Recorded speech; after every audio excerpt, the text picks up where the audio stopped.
ಜಿಲ್ಲಾಧಿಕಾರ ಸಮಾವೇಶವನ್ನು ಹಮ್ಮಿಕೊಂಡಿರುವಂತದ್ದು. ಆ ಸಂದೇಶ ಏನಂತ ಹೇಳಿದ್ರೆ, ಡಾಕ್ಟರ್ ಬಾಬಾ ಸಾಹೇಬ್ ಅಂಬೇಡ್ಕರ್ ಅವರು ಹೇಳ್ತಾರೆ, ಬದಲಾವಣೆಯನ್ನು ಬಯಸುವಾಗ ಪ್ರಾಣವನ್ನ ಪಣಕ್ಕಿಟ್ಟು ಹೊರಡು.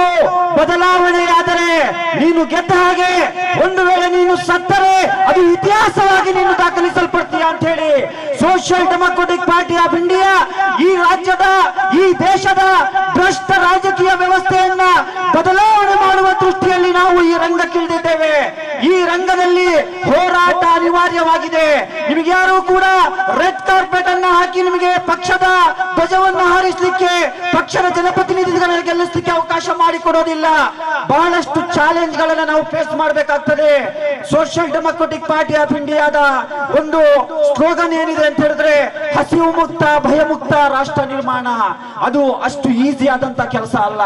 ಇದೇ ಸ್ಲೋಗನ್ ಅನ್ನ ಹಿಡಿದು 250 ವರ್ಷಗಳ ಹಿಂದೆ ಈ ದೇಶದಲ್ಲಿ, ಈ ರಾಜ್ಯದಲ್ಲಿ ಒಂದು ಸುಂದರ ಸಮಾಜ ನಿರ್ಮಾಣ ಮಾಡುವ ಕನಸನ್ನು ಹೊತ್ತಿದಂತಹ ನಮ್ಮೆಲ್ಲರ ಪೂರ್ವಿಕರಾಗಿದ್ದ ಶಹೀದ್ ಮಿಲ್ಲತ್ ಟಿಪ್ಪು ಸುಲ್ತಾನ್ ರವರು ಈ ದೇಶದ ಎಲ್ಲ ಆಳರಸುಗಳನ್ನು ಒಟ್ಟು ಸೇರಿಸಿ ಬಿಳಿಯರ ವಿರುದ್ಧ ಒಂದು ಸಂಘಟನೆಯನ್ನ ಮಾಡಿದ್ರು, ಹೋರಾಟವನ್ನ ಮಾಡಿದ್ರು. ಅದೇ ಶಹೀದ್ ಮಿಲ್ಲತ್ ಟಿಪ್ಪು ಸುಲ್ತಾನ್ ರವರ ಹೆಸರನ್ನು ಕೇಳಿದ್ರೆ ಯಾವ ಇವತ್ತಿನ ಈ ಫ್ಯಾಸಿಸ್ಟ್ ಶಕ್ತಿಗಳು ಕನಸಿನಲ್ಲೂ ಕೂಡ ಕನ್ವರ್ಸ್ಕೊಳ್ತಾ ಇದ್ದಾರೋ, ಸೋಷಿಯಲ್ ಡೆಮೊಕ್ರೆಟಿಕ್ ಪಾರ್ಟಿ ಆಫ್ ಇಂಡಿಯಾದ ಹೆಸರನ್ನು ಕೇಳಲು ಕೂಡ ಅದೇ ಕನ್ವರಿಕೆ ಅವರಿಗೆ ಆಗ್ತಾ ಇದೆ. ಅದರದೇ ಭಾಗವಾಗಿ ಇವತ್ತು ನಮ್ಮ ವಿರುದ್ಧ, ಈ ಸಮುದಾಯದ ವಿರುದ್ಧ, ದಲಿತರ ವಿರುದ್ಧ, ಅಲ್ಪಸಂಖ್ಯಾತರ ವಿರುದ್ಧ ಚರ್ಚ್ಗಳ ಮೇಲೆ ಅಟ್ಯಾಕ್ ಆಗಿರ್ಬೋದು, ದಲಿತ ಸಹೋದರರ ಮೇಲೆ ದಾಳಿಗಳಾಗಿರ್ಬೋದು, ಇದೆಲ್ಲವನ್ನ ಮಾಡ್ತಾ ಇದ್ದಾರೆ. ಇದನ್ನು ಕೂಡ 100 ದಿನ ಇಲಿಯಾಗಿ ಬಾಳೋದ್ಕಿಂತ 1 ದಿನ ಹುಲಿಯಾಗಿ ಬಾಳೋದು ಲೇಸು ಅಂತ ಹೇಳಿ ನಮ್ಮನ್ನ, ನಮ್ಮ ಪೂರ್ವಿಕರು ಕಲಿಸಿಕೊಟ್ಟಂತಹ ಆ ಆದರ್ಶದಲ್ಲಿ ಗಟ್ಟಿಯಾಗಿ ನಿಂತು social Democratic Party of India ಈ ರಾಜಕೀಯ ಚಳವಳಿಯನ್ನ ಮುಂದುವರಿಸ್ತಾ ಇದೆ. ಹಾಗಾಗಿ ಈ ದೇಶದಲ್ಲಿರುವಂತಹ ಫ್ಯಾಸಿಸ್ಟರು 3 ಹೆಸರುಗಳನ್ನ ಕೇಳಿದ್ರೆ ರಾತ್ರಿ ನಿದ್ರೆ ಕೂಡ ಮಾಡೋದಿಲ್ಲ. ಮೊದಲನೇ ಹೆಸರು ಯಾವುದಂತ ಹೇಳಿದ್ರೆ ಡಾಕ್ಟರ್ ಬಾಬಾ ಸಾಹೇಬ್ ಅಂಬೇಡ್ಕರ್. ಯಾಕಂತ ಹೇಳಿದ್ರೆ ಅವರು ನೀಡಿದಂತಹ ಸಂವಿಧಾನದಲ್ಲಿ ಸಮ ಸಮಾಜ ನಿರ್ಮಾಣದ ಆಶಯ ಅಡಗಿದೆ. ಅದು ಒಂದು ವೇಳೆ ಜಾರಿಯಾದ್ರೆ ಇವರ ಹುನ್ನಾರಗಳು ನಡೆಯೋದಿಲ್ಲ. ಇವರು ವರ್ಣಾಶ್ರಮ ಧರ್ಮವನ್ನ, ವರ್ಣಾಶ್ರಮ ಪದ್ಧತಿಯನ್ನ ಈ ಶಿಲಾಯುಗಕ್ಕೆ ಕೊಂಡೋಗ್ಲಿಕ್ಕೆ ಪ್ರಯತ್ನ ಪಡ್ತಾ ಇದ್ದಾರೆ. ಎರಡನೇ ಹೆಸರು ಶಹೀದ್ ಮಿಲ್ಲತ್ ಟಿಪ್ಪು ಸುಲ್ತಾನ್ ರವರ ಹೆಸರಾಗಿತ್ತು. 3ನೇ ಹೆಸರು ಯಾವುದಾದಿದ್ರೆ ಅದು social Democratic Party of India. ಹಾಗಾಗಿ ಸಹೋದರರೇ, ಒಂದು ಸಂದೇಶವನ್ನು ನಾನು ನೀಡಲಿಕ್ಕೆ ಬಯಸ್ತಾ ಇದ್ದೇನೆ.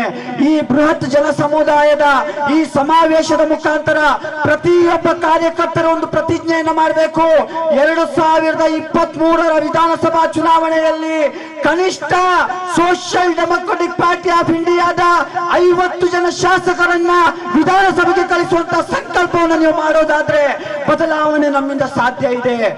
ಸ್ವತಂತ್ರ ರಾಜ್ಯಾಧಿಕಾರ ಹೇಳೋಗೆ ನಮ್ಮ ಸಮಸ್ಯೆಗಳು ಪರಿಹಾರ ಆಗೋದಿಲ್ಲ. ಇಲ್ಲಿರುವಂತಹ ಸೋಕಾಲ್ಡ್ ಜಾತ್ಯತೀತ ನಾಯಕರ ಹಿಂದೆ ನಿಮ್ಮ ಇಡೀ ಜೀವಮಾನ ನೀವು ದುಡಿದ್ರು ಕೂಡ ನಿಮ್ಮ ಯಾವುದೇ ಸಮಸ್ಯೆಗಳಿಗೆ ಅವರು ಪರಿಹಾರ ಅಲ್ಲ. ನಿಮ್ಮ ಸಮಸ್ಯೆಗಳಿಗೆ ಪರಿಹಾರ social Democratic Party of India ಮಾತ್ರ ಆಗಿದೆ.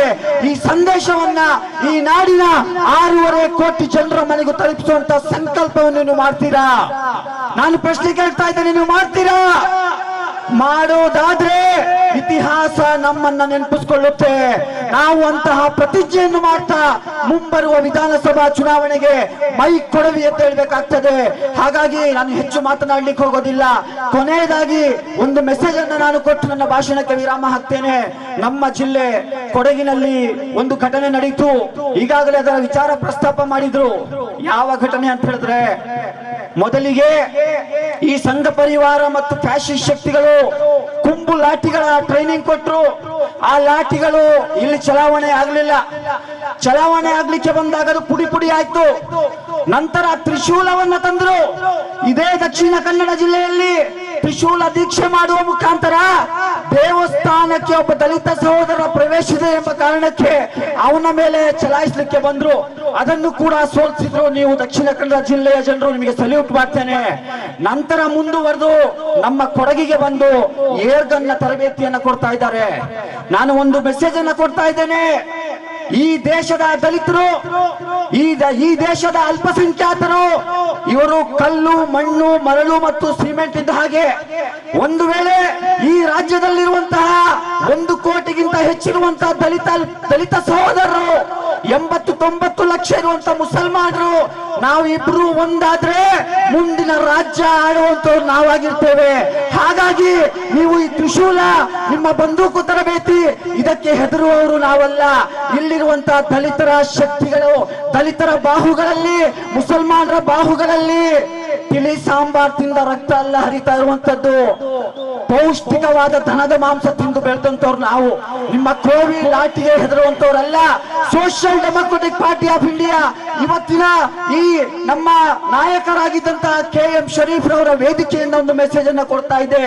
ನೀವು ಚುನಾವಣೆಯಲ್ಲಿ ಅಭಿವೃದ್ಧಿಯ ವಿಚಾರ ಇಟ್ಕೊಂಡು ರಾಜ್ಯದ ಅಭಿವೃದ್ಧಿಯ ಬಗ್ಗೆ ಚರ್ಚೆ ಮಾಡ್ಲಿಕ್ಕೆ ಬಂದ್ರೆ, ತಾಕತ್ತಿದ್ರೆ SDP ಒಬ್ಬ ಸಣ್ಣ ಕಾರ್ಯಕರ್ತನನ್ನು ನಾವು ಕಳಿಸ್ತೀವಿ, ನೀವು ತಯಾರಿದ್ದೀರಾ? ನಿಮ್ಮ ಹತ್ರ ಅಜೆಂಡಾ ಇಲ್ಲ. ಬದಲಾಗಿ ರಾಜಕೀಯ ವಿಚಾರಗಳ ಬಗ್ಗೆ ಚರ್ಚೆ ಆಗ್ಬೇಕಾದಂತ ಡಿಬೇಟ್ಗಳಲ್ಲಿ ಕೋಮು ವೈಷಮ್ಯದ ವಿಚಾರಗಳನ್ನ ಎಳೆದು ತರ್ತಾ ಇದ್ದೀರಾ. ರಾಜ್ಯದ ಜನರು ಇವತ್ತು ಬುದ್ಧಿವಂತರಾಗಿದ್ದಾರೆ. ಇದು ಹಳೆಯ ಶಿಲಾಯುಗ ಅಲ್ಲ, ಇದು 1947 ಅಲ್ಲ, ಇದು 2022. ಇದು ಟೆಕ್ನಾಲಜಿಯ ಯುಗ. ಇವತ್ತು ಬೆರಳ ತುದಿಯಲ್ಲಿ ಇಡೀ ಜಗತ್ತನ್ನು ಸುತ್ತ ಬರಬಹುದು. Social Democratic Party of India ಎಂಬಂತ ಸಾಫ್ಟ್ವೇರ್ ಇವತ್ತು ಅಪ್ಡೇಟೆಡ್ ಆಗಿದೆ. ನಿಮ್ಮ ತುಕ್ಕು ಹಿಡಿದ ಆ ಏರ್ಗನ್ನ ತರಬೇತಿಯಿಂದ ಈ ಸಮುದಾಯಕ್ಕೆ, ಈ ದಲಿತರಿಗೆ ಹೆದರಿಸಲಿಕ್ಕೆ ನೀವು ಕನಸು ಕಾಣ್ತಾ ಇದ್ರೆ ಅದು ನಿಮ್ಮ ಹಗಲುಗನಸು ಮಾತ್ರ ಆಗಿ ಉಳಿತದೆ ಎಂಬಂತ ಮೆಸೇಜ್ ಅನ್ನ ನೀಡ್ತಾ ಇವತ್ತಿನ ಈ ಸಮಾರಂಭದಲ್ಲಿ ಇಲ್ಲಿ ಆಗಮಿಸಿರುವಂತಹ ಪ್ರತಿಯೊಬ್ಬ ಕಾರ್ಯಕರ್ತರು, ನನ್ನ ಮಹಿಳಾ ಶಿರೋಮಣಿಗಳು, ನಿಮ್ಮ ಕಂಕಲಿನಲ್ಲಿರುವಂತಹ ಮಗುವಿನ ಕಿವಿಯಲ್ಲಿ ಈಗಲೇ ನೀವು ಊದಬೇಕು. 23ರ ಚುನಾವಣೆಯಲ್ಲಿ ವಿಧಾನಸಭೆಯಲ್ಲಿ ಹುಲಿಯ ಹಾಗೆ ಗರ್ಜಿಸುವಂತಹ ಸೋಷಿಯಲ್ ಡೆಮೊಕ್ರೆಟಿಕ್ ಪಾರ್ಟಿ ಆಫ್ ಇಂಡಿಯಾದ ಗಂಡು ಮಕ್ಕಳನ್ನ ಚುನಾಯಿಸಿ ಕಳಿಸ್ಲಿಕ್ಕೆ ನಾನು ಪ್ರತಿಜ್ಞೆ ಮಾಡ್ತಾ ಇದ್ದೇನೆ ಎಂಬಂತಹ ಪ್ರತಿಜ್ಞೆಯೊಂದಿಗೆ ಇಲ್ಲಿಂದ ನಾವು ನಿರ್ಗಮಿಸುವ. ಭವಿಷ್ಯ ನಮ್ಮದೇ, ಈ ರಾಜ್ಯ ನಮ್ಮದೇ, ಈ ದೇಶ ನಮ್ಮದೇ. ಇಲ್ಲಿಯ ರಾಜಕೀಯವನ್ನ ಶುಭ್ರಗೊಳಿಸಲಿಕ್ಕೆ ಉತ್ತಮವಾದ ಚಿಂತನೆ ಇರುವಂತಹ, ದೂರದೃಷ್ಟಿ ಇರುವಂತಹ ನಾಯಕರುಗಳನ್ನ ಗೆಲ್ಲಿಸಿ ಕಳಿಸುವಂತಹ ಜವಾಬ್ದಾರಿ ನಮ್ಮ ಮೇಲಿದೆ. ಆ ಕೆಲಸಕ್ಕಾಗಿ ನಾವೆಲ್ಲರೂ ತಯಾರಾಗೋಣ. ಇವತ್ತಿನ ಈ ಸಮಾರಂಭದಲ್ಲಿ ಬಂದು ಭಾಗವಹಿಸಿ, ನಮ್ಮನ್ನ ಸಹಕರಿಸಿ, ಬೆಂಬಲಿಸಿ, ನಮ್ಮನ್ನ ಇಲ್ಲಿಯವರೆಗೆ ನೀವು ಏನು ಬೆಂಬಲ ನೀಡಿದ್ದೀರೋ, ಮುಂದಿನ ವಿಧಾನಸಭಾ ಚುನಾವಣೆಯಲ್ಲೂ ಕೂಡ ಈ ದಕ್ಷಿಣ ಕನ್ನಡ ಜಿಲ್ಲೆಯಿಂದ ಕನಿಷ್ಠ ಒಂದು SDP MLA ಗೆಲ್ಲಿಸ್ತೀರಾ ಎಂಬ ಭರವಸೆಯ ಮಾತುಗಳೊಂದಿಗೆ ನನ್ನ ಮಾತಿಗೆ ನಾನು ವಿರಾಮ ಹಾಕ್ತೇನೆ. ಜೈ ಹಿಂದ್, ಜೈ SDP, ಜೈ ಭೀಮ್.